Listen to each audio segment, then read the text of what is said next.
Na abolição da escravatura, a gente precisava de um planejamento ali, os sociólogos deveriam ter previsto a situação social que ia acontecer por causa do fim da escravidão, eles deveriam ter previsto e proposto soluções, e não o fizeram. Da mesma forma, nós deveríamos ter sociólogos estudando. Por que a religião consegue fazer transformações que inclusive psicólogos, psiquiatras e outros profissionais não conseguem? Olá, sejam bem-vindos ao canal Trecho Viral. Inscreva-se, compartilha e comenta. Sua opinião é importante. Eu estive em alguns locais pobres, por exemplo. Eu andei muito no Rio de Janeiro. Não vou citar nenhum aqui, mas poderia citar vários. E me chamou a atenção que a cada 10 metros...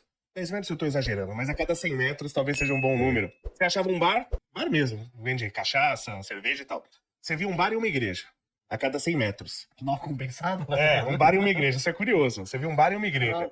E uma igreja, muitas vezes, aliás, boa parte delas, era um espaço de uma garagem e mesas e cadeiras de plástico. E uma pessoa falando. Como eu comentei anteriormente, eu acho difícil estudar a Bíblia. É um negócio complicado. A começar quando você quer estudar, principalmente o mais próximo do original, é um linguajar rebuscado. Você precisa ter conhecimento histórico para entender o que tá ali. Não é uma coisa fácil. E uma coisa que me chamou muita atenção lá é a quantidade de pastores que, quando pregavam ou falavam em eventos, você percebia claramente que eram semi-analfabetos. E eu achava estranho. Mas, pô, como é que esse cara consegue? Eu tenho dificuldade de ler a Bíblia, como esse cara consegue? Você acha que... Porque me parece que pastor é uma coisa que qualquer um pode ser. Que qualquer um tá sendo um pastor. A pessoa não deveria ter um certo estudo, um conhecimento, pelo menos, no mínimo, o domínio da língua que ele vai ler a Bíblia para ele poder ser um pastor? Teologia, né? São vários aspectos que essa sua pergunta toca. O primeiro deles é o de que essas igrejas que você viu lá são elas que são responsáveis pelo fato de nós não estarmos aqui absolutamente dominados pelo Islã, como está, por exemplo, a Europa. Eu ia muito à Suécia quando era jovem, morei no norte da Noruega, era um dos melhores países do mundo. Passou frio, hein? Achei frio. E hoje você vê que o domínio do Islã, que é uma visão de mundo expansiva, que quer dominar o mundo, acabou com a cultura do lugar. Então, graças a essas igrejas que estão, essas que o senhor viu, que são igrejas pentecostais ou neopentecostais, que nós não estamos absolutamente dominados pelo Islã. Esse é um aspecto. Outro aspecto importante da sua pergunta é que na igreja do Senhor é o único lugar na face da terra em que o doutor senta e o analfabeto prega. O único lugar na face da terra em que tem uma pessoa com doutorado ouvindo um semi-analfabeto pregando. Palavra de sabedoria. Inspirado nas escrituras, ele prega palavra de sabedoria. Eu lhe digo mais, e aquela pessoa ali vai crescer muito intelectualmente, porque o cristianismo é por si só um sistema de educação. Sim, concordo. As pessoas, professor, elas aprendiam a ler antigamente, eu não sei se os senhores já chegaram a ver algumas delas, elas aprendiam a ler na Bíblia. Sim. Eu conheci pessoas, hoje está mais difícil, mas pessoas que aprenderam a ler na Bíblia. Na Bíblia. Na Bíblia. O cristianismo é um sistema de educação. As escolas bíblicas dominicais nessas igrejas, na igreja cristã, foi criada para ensinar as pessoas a lerem. Eu já tenho até dito para alguns pastores que temos que retomar isso, porque a escola não ensina mais ninguém a ler. Sim. Nós inventamos a impressionante instituição da escola que não serve para ensinar ninguém a ler. Então, o cristianismo é uma instituição que, por excelência, é educacional. Então, essas pessoas crescem intelectualmente, estudam as escrituras, pregam a palavra da sabedoria e tem naqueles lugares, eu posso lhes garantir, vidas transformadas. Qual é a única situação em que uma pessoa pode fugir de uma máfia do crime organizado nesses lugares? Qual é? Na igreja. Se convertendo. Sim. Pessoas que poderiam ir por caminhos errados estão encontrando o caminho do Senhor, seguindo caminhos retos, crescendo. Eu tenho amigos aqui em São Paulo que saíram da Cracolândia porque entregaram sua vida ao Senhor. Hoje tem sua família, seu carro, tem sua vida estruturada, pessoas que saem de situações criminosas. Tem um grande amigo meu, inclusive coautor comigo de um dos meus livros, que era da máfia. Fugiu do Canadá para não ser morto ou preso, encontrou o Senhor num dos países da América Central, teve a vida transformada e fui juntamente com ele incentivar a criação de uma escola bíblica na Guatemala. Pessoas que têm a vida radicalizada e as universidades perdem a oportunidade de estudar isso. O Departamento de Sociologia devia estar estudando essas transformações radicais que são feitas graças à Igreja do Senhor.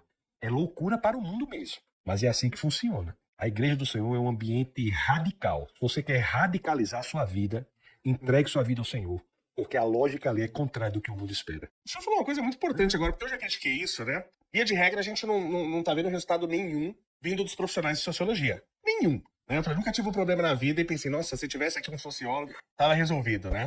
E eu já falei da importância, a sociologia de verdade ela é importante. Eu falei, por exemplo, da questão da abolição da escravatura. A gente precisava de um planejamento ali, os sociólogos deveriam ter previsto a situação social que ia acontecer por causa do fim da escravidão, eles deveriam ter previsto e proposto soluções. E não o fizeram. Da mesma forma, nós deveríamos ter sociólogos estudando. Por que a religião consegue fazer transformações que, inclusive, psicólogos, psiquiatras e outros profissionais não conseguem? E não estão fazendo. É uma coisa curiosa. O senhor apontou uma questão muito importante. Mas, se o senhor me permitir, eu gostaria de entrar num outro assunto um pouquinho mais religioso e filosófico agora, de uma questão que eu ouvi e tenho ouvido bastante por aí, sobre a questão de onde Deus está. E no sentido, inclusive, de Deus ser atemporal. Então eu vejo muita gente falando que Deus não está no tempo, né? Que o tempo não passa para Deus, que o tempo não faz, que não tem tempo, né? Onde Deus está, o Deus está fora do tempo. Aliás, é essa frase que muitos falam. E eu não consigo enxergar o sentido disso, até porque isso não está escrito na Bíblia. O que está escrito na Bíblia é que o tempo, é o que a gente percebe, que dá a entender, é que o tempo passa diferente para Deus. Então, 1000 anos para uma pessoa, para Deus pode parecer um dia. Então, coisas assim está citado. Mas não fala que Deus está fora do tempo, em lugar nenhum. Até porque se você está fora do tempo, se não existe tempo, não existe ação. Deus não poderia fazer nada. E se ele fizer, o fato de ele fizer já implica em tempo. Porque se não há tempo, não tem ação. Não tem como ter ação sem tempo. E isso que eu tenho essa dúvida. Deus está fora do tempo? Existem nas escrituras alusões a uma ideia de que há uma realidade fora do tempo, antes dos tempos dos tempos. O quê? Existem várias ideias que é uma ideia revolucionária de fato. Sim. Você imaginar um ser atemporal, e devo dizer, a atemporalidade é diferente da eternidade. Muitas pessoas dizem que Deus é eterno, mas eu digo que ele é atemporal. Qual é a diferença do atemporal para o eterno? Que o eterno jamais subverterá a ordem passado, presente e futuro. Sim. Para o atemporal, essa ordem não se aplica. Ele consegue andar no tempo, o atemporal. O atemporal, para ele, o tempo é uma dimensão sobre a qual ele exerce domínio. Ele não está submetido à dimensão temporal. Ele se movimentaria no tempo como a gente se movimenta no espaço. E o espaço e o tempo são indistinguíveis, digamos assim, e ele está fora do espaço-tempo, e quando ele, teologicamente falando, resolve ingressar no espaço, há uma limitação brutal. Não só espacial, mas temporal. Então, a vinda de Deus na pessoa de Jesus Cristo, de acordo com João 1 e João 1,14, é uma limitação no espaço e no tempo. Agora, deixa eu lhe responder mais especificamente. A ideia de Deus atemporal pode ser vista logo na primeira linha da Bíblia. No princípio, Deus criou os céus e a terra. Porque esse verbo criado, o hebraico baró, dá a ideia de uma criação a partir do nada. Então, é o que no latim ficou conhecido como creatio ex nihilo, criação a partir do nada. Esse verbo bará é um verbo muito econômico na Bíblia. Desculpa, está exatamente dessa maneira? Criar a partir do nada? Não, está bará, em hebraico. Aí, a interpretação de bará aceita a possibilidade de criação a partir do nada. certo. A essa interpretação se deu o nome de creatio ex nihilo, criação a partir do nada, em latim deu esse nome. Esse verbo bará, que é diferente do verbo yatsá e assá em hebraico, que não é criar a partir do nada, mas é criar a partir do que já existe, Sim. como você moldar algo. Um pintor que pinta uma obra, ele cria uma obra belíssima, mas a partir da tela e do pincel e da tinta que já existem. Mas o verbo bará é um verbo criar a partir do nada, que exige um agente tão poderoso, que só Deus pode ser sujeito desse verbo. Então, esse verbo está em 3 situações no capítulo 1 de Gênesis, sabe? Que é Gênesis 1:1, que é o que eu lhe falei, no princípio Deus criou os céus e a terra. Gênesis 1:21, que fala da criação dos animais almáticos, isso tem implicações na evolução. E Gênesis 1:27, que fala da criação do homem, tem implicações na evolução também. 1:27. Você acredita na evolução? Eu acredito na evolução, mas não acredito na capacidade da evolução de gerar ganho de complexidade. Entendi. O processo evolutivo de seleção natural, mas mutação aleatória existem. O que eu não acredito é que ele é capaz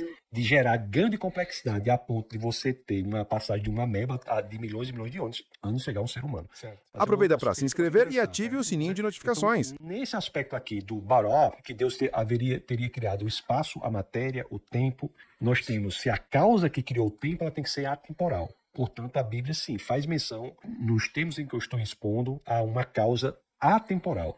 É que não necessariamente a causa que criou o nosso tempo, você considerar que a gente está no universo, e esse universo tem o espaço-tempo, não necessariamente ela precisa ser temporal. Imagina que no futuro nós tenhamos a capacidade de criar outro universo, inclusive fora do nosso. Esse outro universo a gente vai criar espaço e tempo. Então vai ter o início de um tempo, como teve pra gente, e nós não precisamos ser seres atemporais para criar isso.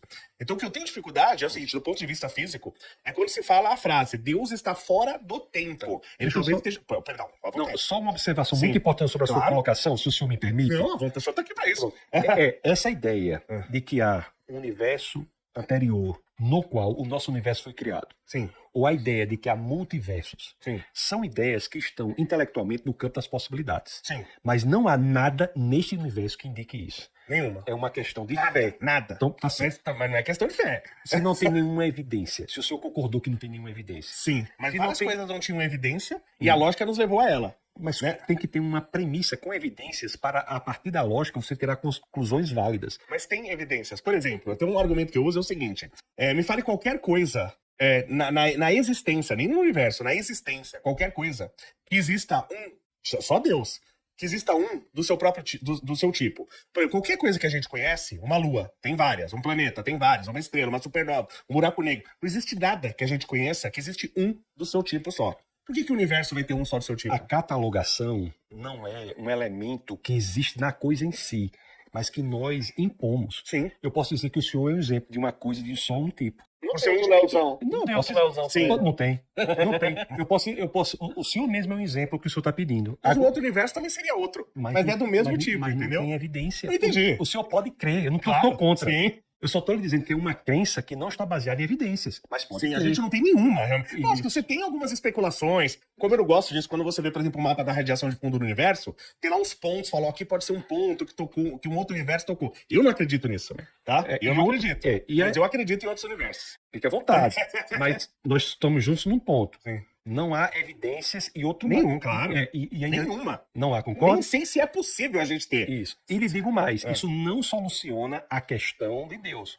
Porque, Claro, ele pode criar vários universos. pronto, se para a existência de um universo Sim. nós já chegamos à conclusão de que é preciso uma causa, para a existência de inúmeros universos, isso não soluciona Claro. a falta. Tem que ter muito mais uma causa para criá-los. Mas eu não quero refutar Deus, não. A coisa que eu mais quero é a existência de Deus. Pois é. Mas, bom, mas muito bom. eu só me incomodo assim, Deus, em qualquer lugar que ele esteja, se ele está agindo, tem um tempo.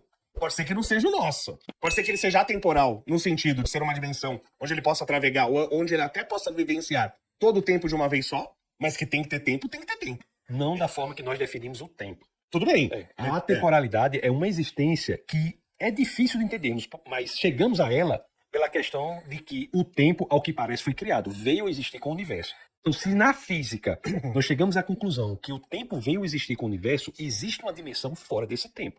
É nela que Deus está, porque ele é a causa do tempo. Não só do tempo, mas da matéria, do espaço, das próprias leis da natureza. É um erro muito comum das pessoas acharem que as leis são prescritivas. Mas não são, elas descrevem o que já existe. Sim, claro. A lei não faz com que a matéria se comporte da forma que ela está descrevendo. Não. A lei é uma descrição da forma como a matéria misteriosamente está se comportando. É a matematização da realidade, é o que a gente faz. A realidade já existia. O que é algo incrível. O senhor concorda comigo? Sem dúvida. Por que a realidade se comporta matematicamente? Não há nada na matéria que nos diga É isso. previsível. Isso é maravilhoso, ser A previsível. previsibilidade, Isso. não só a previsibilidade, mas o fato de que a forma que ela se comporta aqui é a mesma forma que ela se comporta em Londres, no Japão. Então, as leis, a universalidade das leis e a previsibilidade decorrente dessas leis é algo que não se explica do ponto de vista da matéria. Isso eu acho mágico, inclusive. Isso é legal conversar com uma pessoa que tem conhecimento, né? Isso é maravilhoso, como a ciência pode prever, por exemplo. A gente consegue estimar como vai estar o universo, e consegue mesmo, isso já foi feito simulado. A gente consegue estimar como vai estar o universo daqui 100 trilhões de anos. Então, um universo escuro, frio, com várias anãs vermelhas, estrelas vermelhas por aí. A gente prevê daqui 100 trilhões de anos. Mas nenhum de nós aqui consegue saber se vai estar vivo daqui 10 minutos. É por isso que a Bíblia é o único livro religioso que fala de duas criações. A Bíblia diz que nós viveremos em novos céus e nova terra. A Bíblia é absolutamente condizente com a ideia de que o futuro desse universo será uma grande sopa cósmica fria sem vida. Haverá, segundo as Escrituras, uma ação sobrenatural de Deus para que vivamos em novos céus e nova terra. Esse termo novo tem um elemento muito importante aí. Sim. Que é de acordo com o que o senhor está, de maneira correta, dizendo. Nós vivemos num processo entrópico, perverso, de perda de energia utilizável. Sim. O futuro é E esse. só vai piorar, viu? Só vai piorar. Só vai piorar. Vai piorar. Nossa, que prazer conversar com o senhor, viu? Como é que se reverte um processo entrópico? Com trabalho. Esse trabalho provém de quem? Segundo as Escrituras? Do Senhor. Sim. Porque, em tese, é o único que pode diminuir a entropia do universo. Exato.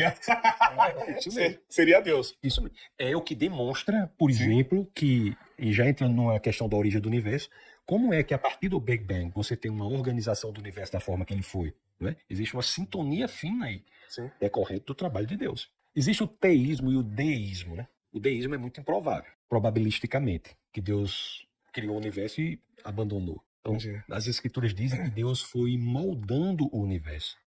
Exercício de trabalho em reversão específica de efeitos entrópicos decorrentes da segunda lei de termodinâmica. Gostou desse conteúdo? Então dá like e inscreva-se para mais vídeos. Até a próxima!